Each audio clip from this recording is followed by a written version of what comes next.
Shalom saudara yang terkasih, selamat datang di Bread of Life Audio, Bola, firman, pujian dan doa yang menguatkan jiwa, menyegarkan hati, dan menuntun langkah kita setiap hari.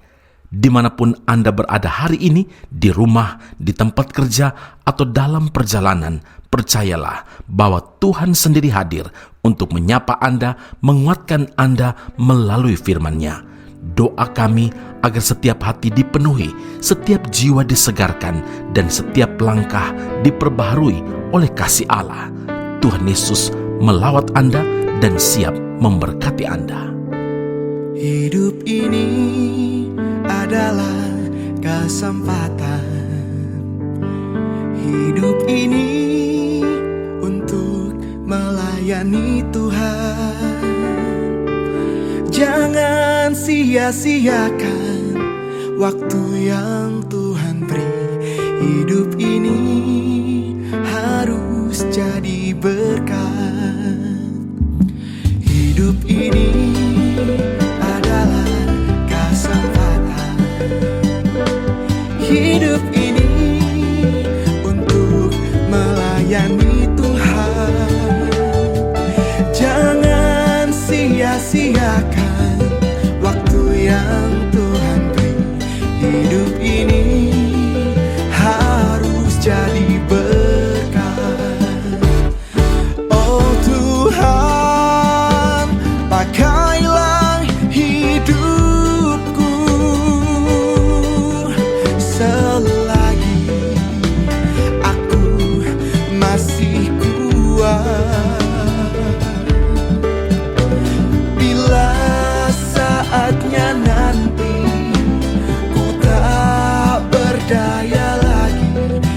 Hidup ini sudah jadi berkat. Lukas 9 ayat 24, barang siapa mau menyelamatkan nyawanya, ia akan kehilangan nyawanya.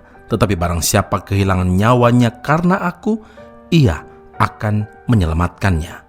Saudara yang terkasih, Rasul Paulus memberikan ketegasan kepada Timotius, dalam rumah yang besar bukan hanya terdapat perabot dari emas dan perak, melainkan juga dari kayu dan tanah. Yang pertama dipakai untuk maksud yang mulia, dan yang terakhir untuk maksud yang kurang mulia. Saudaraku, segala sesuatu yang memiliki kualitas bagus dan di atas rata-rata, harganya pasti sangat mahal. Sebaliknya, sesuatu yang berharga murah biasanya kualitasnya sangat diragukan, dan untuk menjadi sesuatu yang berkualitas dan juga berharga, prosesnya tidak mudah. Begitu juga dalam kehidupan rohani, ada harga yang harus dibayar untuk dapat menjadi alat kemuliaan Tuhan.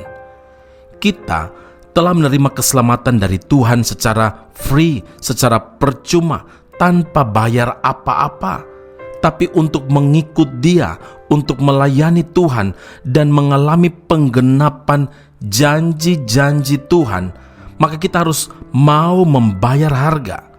Membayar harga bukan sekedar pengorbanan dan konsekuensi, saudara, tetapi berbicara mengenai keutamaan Kristus di dalam hidup kita. Lukas 9 ayat yang ke-23, setiap orang yang mau mengikut aku, ia harus menyangkal dirinya, memikul salibnya setiap hari dan mengikut aku. Harga itu adalah penyangkalan diri. Kita rela meninggalkan segala sesuatu demi Kristus dan menjadikan Kristus sebagai yang terutama dari segalanya. Karena selama masih menuruti keinginan daging, selama kita masih mengasihi dunia ini, maka kita belum mampu membayar harga itu. Saudara, harga ialah komitmen. Setiap orang yang siap untuk membajak tetapi menoleh ke belakang tidak layak. Lukas 9 ayat 62. Miliki tekad seperti Paulus dalam Galatia 2 ayat yang ke-20, aku hidup, tetapi bukan lagi aku sendiri yang hidup, melainkan Kristus yang hidup di dalam aku. Banyak orang ingin serupa dengan Kristus, tapi hanya dalam melakukan mujizat atau perkara-perkara besar saja mau serupa dengan Kristus supaya terkenal, bahkan semakin terkenal. Saudara, menjadi seperti Kristus berarti harus mau hidup seperti Kristus, yaitu taat kepada kehendak Bapa. Karena itu ingatlah, tanpa mau membayar harga, Tuhan tidak dapat memakai hidup kita untuk rencananya. Amin. Mari kita berdoa. Bapa Surgawi, terima kasih Tuhan Yesus untuk firman Allah hari ini. Untuk sebuah keberhasilan, untuk sebuah proses harus ada harga yang kami perlu bayar. Dan harga itu adalah sebuah komitmen. Dan kami berdoa dalam nama Tuhan Yesus, berikan kekuatan bagi kami untuk taat melakukan setiap kehendak Tuhan. Menjadi seperti Kristus itu kerinduan kami. Bukan supaya terkenal, tetapi supaya hidup kami berkenan kepada Tuhan. Meteraikanlah firman dalam kehidupan kami. Dalam nama Tuhan Yesus kami telah berdoa dan mengucap syukur kepada Bapa di surga. Haleluya. Amin. Tuhan Yesus memberkati Anda. Sampai jumpa. Keep on growing and never give up. Terutama di dalam hidup ini, meninggikan nama Yesus. Yang terutama di dalam hidup ini,